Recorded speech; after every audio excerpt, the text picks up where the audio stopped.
Card? হ্যাঁ, আর্যিকর থেকে ও বেরোবো। হ্যাঁ। তো আর বলো এবার।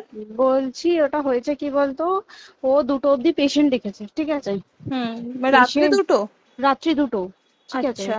2টো অব্দি পেশেন্ট ডেকেছে, দেখে রুমে এসে অনলাইনে অর্ডার করে 4জন বন্ধু মিলে খেয়েছে, ডিনার হুম করেছে। হুম করে ও খুব টায়ার্ড ছিল, যেহেতু 36 ঘন্টা ডিউটি ছিল, হুম টায়ার্ড ছিল। ও কি করেছে, ওই সেমিনার রুমে গিয়ে হুম শুয়ে পড়েছে একটা রেড কালারের ব্ল্যাঙ্কেট ঢাকা দিয়ে। হুম। কিন্তু তারপরে মানে সেমিনার রুমে এমনি কি তোমাদের ওরকম সেমিনার রুমে টুমে ঘুমানো হয়? মানে আমি যদিও কোনো আইডিয়া নেই, ওই জন্য জিজ্ঞেস করছি। না, এবার একটা রেসিডেন্টাল ডক্টর রুমস থাকেই, আচ্ছা। বুঝতে পেরেছিস, তারপরেও সেমিনার থাকে। এবার হুম। সেমিনারে একটা বেড থাকে, আর আচ্ছা ডক্টরস রুমে 2টো 3টে, যেরকম বড় ঘর হবে সেরকম বেড পাতা থাকে। আচ্ছা আচ্ছা। মেনলি ডক্টরস রুমে শোয়ার কথা, ঠিক আছে। হুম হয়েছিল কি, ওকে বডিটা পাওয়া গেছে সেমিনার রুমে, হুম কিন্তু ঘুমাচ্ছিল ডক্টরস রুমে। যে হুম রুমটা তোর এখন ভাঙা হয়েছে, দেখেছিস রুমটা ভেঙেছে, হুম হুম হুম হুম, একটা ভিডিও ঠিক দেখছিলাম। বাথরুমের পাশেই, হুম ঠিক আছে, মানে বাথরুমটাকে অজুহাত দিয়ে হুম ওই রুমের দেয়ালটা ভেঙে দিয়েছে। অ্যাকচুয়াল কাণ্ডটা ঘটেছে তোর ইয়েতে, ওই রুমটার ভেতরে, ডক্টর রুমে? ডক্টরস রুমে। ডক্টরস রুমেটা ঘটনাটা ঘটেছে, ওই বডিটাকে তো ডক্টর ধস্তাধস্তি। রুমে ওই দিন আর কেউ ছিল না, খালি মানে অনলি ওই দিদিটাই ঘুমাচ্ছিল? হ্যাঁ, এবার তোকে আমি বলি, অন কলে নিশ্চয়ই একজন থাকবে না, না। ওরা জুনিয়র সিনিয়র মিলিয়ে থাকে, এমনকি থার্ড ইয়ার একজন থাকবে, সেকেন্ড ইয়ার একজন থাকবে, হুম প্লাস ফার্স্ট ইয়ারের ইন্টার্নশিপরা যারা থাকে তারা ইন্টার্নরা থাকে। হুম আর চেস্ট এমন একটা ওয়ার্ড হচ্ছে, কোভিড এর পর থেকে প্রায় হামেশাই সবার শ্বাসকষ্ট হচ্ছে, মানে আসছে মানেই শ্বাসকষ্ট হচ্ছে। হুম আর চেস্ট ওয়ার্ড আর চেস্ট মেডিসিন দুটোই হুম পাশাপাশি ওয়ার্ড, হুম ঠিক আছে। হুম। তো কেউ কি শুনতে পায়নি? কেউ শুনতে পায়নি। হ্যাঁ, ওটাই তো আমি ওই দিনকে ওটাই ভাবছিলাম এবার যে। দেখ, ধস্তাধস্তি করাতে একটা নিশ্চয়ই চিৎকার হয়, একটা ভাইলেন্ট হয়, হুম হুম বুঝতে পেরেছিস। হুম তারপরে আবার কি, যে 4জন ওর সাথে খেয়েছে তারা কোথায়, তারা কেন মিডিয়ার সামনে আসছে না? হুম। তাই ঠিকই তো, তো। তারা কেন আসছে না? তোমার ওই এক- দিন ডিউটি ছিল না রাতে? ওই দিনকে আমি নাইটে ডিউটি করছিলাম। আচ্ছা। আমি নাইটে ডিউটি করে এসেছি, আমার লাস্ট নাইট ছিল।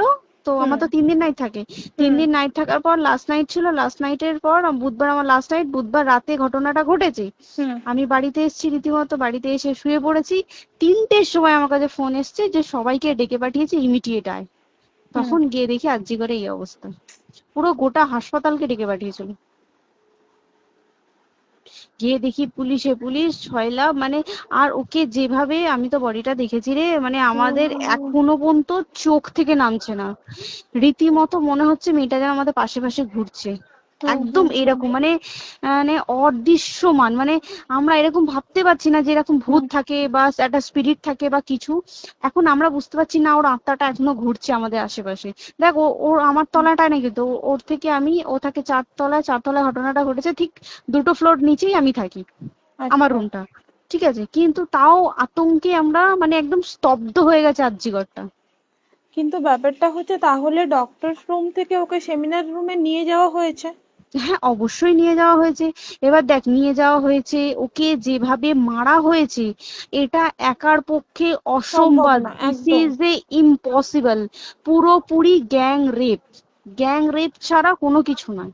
আর শুধুমাত্র রেপ নয়, রেপ হলো, করলো, ছেড়ে দিল, ঠিক আছে, ওকে রীতিমতো মার্ডার করেছে। মানে মানে হিসেব মতো যা বুঝছি মানে তোমার কথাতে, হ্যাঁ, ওটা হচ্ছে ওর ওই বন্ধু বান্ধব মেবি ইয়েস, জড়িত। এক্স্যাক্টলি। হয় ওর বন্ধু বান্ধব কেউ, ঠিক আছে, মানে 4জনের মধ্যে কেউ, আইদার ওকে এমন কিছু করতে বলতে, দেখ বড় বড় কোম্পানিতেও তো এরকম হয়, মানে হুম হয় তুমি আমার সাথে কম্প্রোমাইজ হুম করো, নয় হুম তুমি হুম চাকরি হুম ছেড়ে চলে হুম যাও, হুম হুম হুম হয় তো। হুম হুম। এ- এখানেও সেরকম কিছু একটা হয়েছে। যাকে যে ক্রাইম করেছে, সেও কিন্তু নর্মাল ডক্টর নয়, কিন্তু সেও একটা ভালো পোস্টে র্যাঙ্ক করছে, বুঝতে পেরেছিস, তবেই কিন্তু পুরো ব্যাপারটাকে হসপিটাল চেপে যেতে চাইছে, পুরো ব্যাপারটাকে। তাহলে এই সিভিক যে, ও কোথা থেকে আসছে? এবার তোকে আমি বলি ওটা কোথা থেকে আসছে। আমাদের প্রিন্সিপাল চেঞ্জ হয়ে গেছে, ডেপুটি সুপার হুম চেঞ্জ হয়ে গেছে, তারপরে আমাদের ওই অ্যাসিস্ট্যান্ট সুপার চেঞ্জ, সব চেঞ্জ হয়ে গেছে। হুম তারপরে যে ওয়ার্ডের ডাক্তাররা ছিল, সিস্টাররা ছিল, ওয়ার্ড বয়রা ছিল, মাসিরা ছিল, সবাইকে ডেকে এখন হুম সাসপেন্ড করা হয়েছে। হুম তারা কোথাও যেতে পারবে না, রোজ গিয়ে কোর্টে গিয়ে দেখা করেছে, আজকেও কোর্টে গেছিল সবাই। হুম তারপরে উম, তারপরে তোমার তোর এগুলো হলো, তারপরে তোর কি বলে, আরে বল না, ওই সিবিআই এটা হয়েছে কি, মানে ও সেই সঞ্জয় রায় যে ধরা পড়েছে, হুম অ্যাকচুয়াল কিন্তু ও নেই, হুম ঠিক আছে? ওর এতটা ক্ষমতাই হয় না। ও অত রাত্রে কি করতে যাবে? হুম ও অত রাত্রে ওখানে কি করতে যাবে?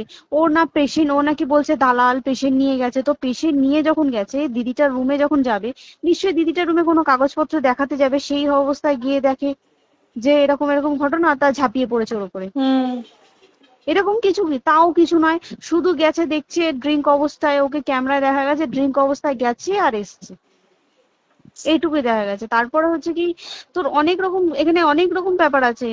যে দিনকে ঘটনাটা ঘটে তার ঠিক দুদিন পরে ওই সেমিনার বাথরুমের অজুহাত দিয়ে ডক্টর যে রুমের হুম দেওয়ালটা আছে ওই হুম দেওয়ালটা ভেঙে দিয়েছে। কেন? প্রথমে ওকে বললো সুসাইড করেছে, আমাদের যখন ফার্স্ট খবর আছে তখন সুসাইড করেছে। হুম তারপরে যখন হসপিটালে যাই তখন গিয়ে শুনছি নাকি না সুসাইড করেনি, এটা রেপ করেছে, রেপ করে মার্ডার করা হয়েছে। হুম বুঝতে পারলি, এখানে বিশাল বড় একটা গেম চলছে। এবার আর যে ওর উপর কি রাগ ছিল মানে? হ্যাঁ হ্যাঁ হ্যাঁ হ্যাঁ হ্যাঁ হ্যাঁ, একদম আমি তো কি বললাম, শোন তুই যদি কারোর সাথে কম্প্রোমাইজ করি তাহলে তোর পোস্ট হুম বাড়বে, হুম হুম তুই হুম কারোর সাথে কম্প্রোমাইজ করবি না তোকে মার্ডার করে দেবে। মানে মানে ওরকম টাইপের কিছু বলছো তো? এরকমই টাইপের কিছু একটা ছিল। আইদার খুব রাফ, মানে খুব রাগ, খুব মানে খুব ওর উপরে খুব ফ্রাস্ট্রেশন ছিল, যারই ছিল খুব ফ্রাস্ট্রেশন ছিল। শুধু ওকে মারিনি রে, রীতিমতো মার্ডার করেছে। ওর যে ক্ল্যাচারটা ছিল, হুম ওর আমি ইউরিন, শুনেছি এটা। ওর ইউরিনের রাস্তায় ক্ল্যাচারটা ঢুকিয়ে দিয়েছে, তুই ইস, জানিস? মানে কি বলবো, মানে ওকে দেখা যাচ্ছে না, আমরা তো দেখেছি নিজের চোখে, ওকে দেখা যাচ্ছে না। মানে একটা ব্লিড। মৃত্যু কতটা, মানে এইটা মানে প্রচন্ড কষ্ট পেয়ে একটা মেয়ে মারা গেল না? আর ওর যে গলাটা চেপে ধরেছে, আহ ওর ওই চেপে ধরাতে মানে এতটাই জোরে চেপে ধরেছে যে ওর চোখ ফেটে রক্ত বেরিয়েছে। আহ, ছি, ছি, ছি। বুঝতে পেরেছিস? মানে মানে কি বলতো, যদি ধরা পড়ে না উচিত, মানে যারা এটার সঙ্গে দায়ী না আর এই ওদের। যে সিবিআইটা হয়েছে, সিবিআইটা একমাত্র আমাদের জোরেতেই সিবিআইটা এসছে। মানে হুম হুম আমরা ওই সঞ্জয় রায় একার পক্ষে সম্ভব না এইসব। তারপরে পোস্টমর্টম রিপোর্টে তুই জানিস ওই আমাদের ভাজাইনা থেকে 150 গ্রাম স্পাম বেরিয়েছে। ইস, পোস্টমর্টম রিপোর্ট 150 গ্রাম স্পাম, মানে বুঝতে পারছিস? Hmm not a calculated, minimum minimum কম করে 6 থেকে 7 জন করেছে ওকে রেট। ছি ছি ছি। ওই জন্যই তো আমরা এতটা বেশি ভাইলেন্ট হয়ে গেছি, বুঝতে পেরেছিস? আর তারপরে আমাদের দেখো, একটা মেয়ে তার কাজের জায়গাতেই ছিল, এমনটা নয় যে রাস্তাঘাটে কোনো বিপদ, ও তার কাজের আরে জায়গাতেই সেফ নয়। শোন দেখ, বড় বড় কোম্পানিতে কি হয়, রুমের ভেতরে এগুলো হয়, মানে ধর রুমের ভেতরে হলো, যেমন কল সেন্টারে হয়, নাইট হুম শিফটে হুম হয়, হুম হুম। এইগুলো একসেপ্টেবল। বাট হসপিটাল হচ্ছে কিন্তু এমন একটা আরজি এরিয়া, করের মতো একটা, হ্যাঁ। আরজি কর বলে না, যে কোনো হাসপাতালে কেউ যদি স্ব ইচ্ছায় কারোর সাথে রিলেশনশিপে গিয়ে করতে চায় সেটা আলাদা জিনিস কিন্তু, হুম ঠিক আছে? হুম কিন্তু কেউ কারো বিরুদ্ধে এইভাবে করতে পারে না রে, তুই জানিস না? মানে ওয়ার্ডে দেখ, কম বেশি আমরা সবাই ঘুমাই, কম বেশি আমরা হুম সবাই জেগে হুম। থাকি, জেগে তো থাকি। তাতে কি কেউ শুনতে পায়নি? তার কি একদম সেটাই। ভাইলেন্স ছিল না? যদি কেউ না শুনতে পারে তাহলে ওর খাবারে কেউ কিছু মিশিয়েছিল, হুম তাই কি না? হুম হুম সেটাও পোস্টমর্টম রিপোর্টে মানে লিক করছে না যে কেন খাবার খাবার ও তো খাবারটা খেয়েছিল, সেটা তো নিশ্চয়ই পেটেই ছিল, পেট থেকে তো হুম বমি করে বের করে দেন, সেটা হুম তো ফরেনসিক রিপোর্টে কিছু বলবে। হুম আর তুই জানিস না, দেনার দেন মানে ধর পোস্টমর্টম রিপোর্ট আসতে 3 দিন সময় লাগে। হুম ও যেদিনকে মরেছে ঠিক তার পরের দিনকে বিকালবেলা পোস্টমর্টম রিপোর্ট বার করে দিয়েছে, মানে বডি বার করো আর পোড়াও, হুম 10 সেকেন্ডের মধ্যে ওর বাড়িতে নিয়ে গেছে, তারপরে বডি পুড়িয়ে দিয়েছে। মানে কি বলবো, হসপিটাল, মমতা ব্যানার্জি, সবাই মানে তৃণমূল প্রত্যেক সবাই হুম এটাকে পুরোটাই কেসটাকে চাপা দিতে চাইছে, পুরোটা পুরোটা। তবে তুই ভাব, যে মানুষটাকে এত ক্ষতবিক্ষত ভাবে মেরেছে, তাকে অভিষেক ব্যানার রেপ কি কলকাতায় প্রথম হলো?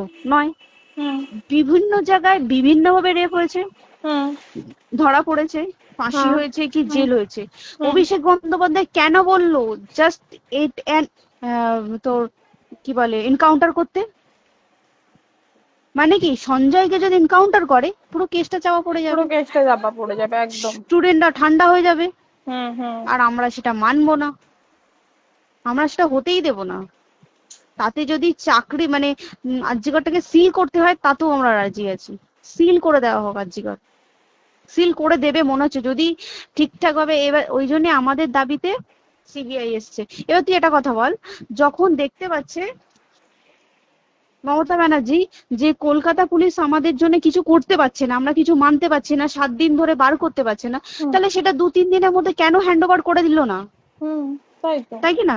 তারপরে দেখ পিডব্লিউডি একটা লো পোস্টের মানুষ, মানে যারা ভাঙচুর করে, মানে সিমেন্টের যারা কাজ করে হুম তাদেরকে পিডব্লিউডি বলে। হুম এবার পিডব্লিউডির নিশ্চয়ই হায়ার অথরিটি থেকে অর্ডার এসছে তবেই ওরা গিয়ে ভেঙেছে। ওরা হুম নিশ্চয়ই পাগল নয় দুম করে গিয়ে কোনো গভর্নমেন্ট প্রপার্টি ভেঙে দেবে। হুম অর্ডারটা কে পাস করলো যে এখনই চেস্ট ওয়ার্ডটাকে ভাঙতে হলো? সিবিআই আসা পর্যন্ত অপেক্ষা করতে পারতো। কারণ আজকে অত বড় বিক্ষোভ হবার কারণ কি হচ্ছে, একটাই কারণ যে মেয়েটি মারা গেছে ঠিক আছে, কিন্তু তাকে এত বেশি মলেস্ট করে, এত বেশি রেপ করে বা বেশি ওকে মেরেছে, তার কি কোনো প্রতিবাদ নেই? তুই কোথায় সেফ পাবি তুই আমাকে বল? তুই ধর চাকরি ছেড়ে আজকের সরকারি চাকরি ছেড়ে তুই প্রাইভেটে যাই, প্রাইভেটেও তো তাই একই কোথাও না অবস্থা, একদম একদম। প্রাইভেটেও একই অবস্থা। তুই কোনো চায়ের দোকান খুলে বসবি, অনার্সশিপে তুই বসলেও তাও এসে তো হাজার ছেলেরা থাকে, হুম হাজার ছেলেরা টিজ করে, তুই কোথায় কি করবি? তাহলে আমাদের সেফটি কোথায়? আমাদের মুখ্যমন্ত্রী মমতা ব্যানার্জি সে একটা লেডি হয়ে তাহলে আমাদের কি সেফটি দিয়েছে? আমাদের কি লক্ষ্মী ভান্ডার দিলে this is a problem solve? পুরো মাসের আমাদের কি সব খরচা চলে যায় লক্ষ্মী ভান্ডারে? জানি না, আই ডোন্ট নো। মানে আমরা প্রচুর ক্ষেপে আছি, প্রচুর। মানে এর বিচার না চাওয়া পর্যন্ত তা তুই ঠিকই তো। ভেবে চল কি এটা সলভ হবে না।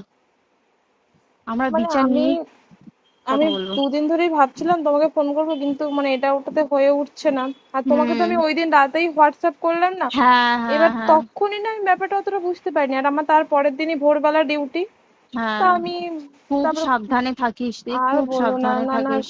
হ্যাঁ তাই তো, এখন মানে আর তোমরাও সাবধানে থাকো সবাই। কি বলবো বল, কিছু বলার নেই। দেখ আমাদের মধ্যবিত্ত মানুষরা, আমাদের চাকরি করে খেতেই হবে, সোজা কথা। একদম একদম। তাই কিনা বল? বাবা এত হুম পুঁজি নেই যে বসে অত, বসে খাবো, ঠিক আর আছে? সেই মেন্টালিটিও নেই। পুঁজি হ্যাঁ যদিও থাকে, মেন্টালিটিও নেই হ্যাঁ যে এবার বাবার তুই, পুঁজিতে খাবে। এবার একটা কথা তুই বল, চাকরিটা কোথায় গিয়ে করবো তুই একটা বল? কোন সেটাই। স্টেটে গিয়ে চাকরি করবো তুই আমাকে বল? ওই যেমন, মানে এটা হয়তো আমার মা যেমন বাড়িতে থেকে 7টার মধ্যে ঢুকে যাও, দিদিকে তো ধরো অনেক রাত অব্দি 9টা 9:30 10টা অব্দি ল্যাবে থাকতেই হয় না। এবার তুই কি করবি কি বল, কি করবে করবি? বলো তো, এখন কিছু নেই। করার আছে? দেখ ল্যাবেও তো সব ছেলেরা আছে, ছেলে হ্যাঁ আছে মেয়ে আছে। তুই একদম। কাকে বারণ করবি, তুই কাকে বিশ্বাস করবি তুই বল? তুই ধর কলিগদের সাথে খেতে বসেছিস, ঠিক আছে, তোর টিফিনটা যদি কেউ চাইলো তুই তাকে না দিয়ে পারবি? না একদমই, আর কার মনে যে কি আছে সেটাই তো কি খুব বলবি সমস্যা। বল? এবার তুই বল খাবারটা যে খাবি, তোর টিফিন কেউ চাইলো বা তোকে যদি কেউ বললো কে একটু একটু খা, যেমন আমরা শেয়ারে হয় স্কুলে হ্যাঁ যেটা আমাদের আমাদেরও শিখে হয়, এসেছি, যেটা হ্যাঁ স্বাভাবিক, এটা সবারই এটা তো হয়। স্বাভাবিক। তুই বল তাতে যদি এরকম অবস্থা হয় তাহলে কি করবে মানুষ, তুই আমাকে বল? আজকেও তো তাই আমাদের দেখ না, 11টা থেকে আমাদের তোর ক্যান্ডেল দিয়ে হোয়াইট ড্রেস হুম। পরে সব শ্যামবাজারে একতা হবে। এখন আবার বৃষ্টি শুরু হয়েছে, কে জানে বৃষ্টি, কি প্রচুর বৃষ্টি শুরু হলো। কি হুম, হবে জানি না আমি। ঠিক আছে গো, টাটা। হ্যাঁ হুম চল টাটা। হুম হুম হুম। হুম হুম।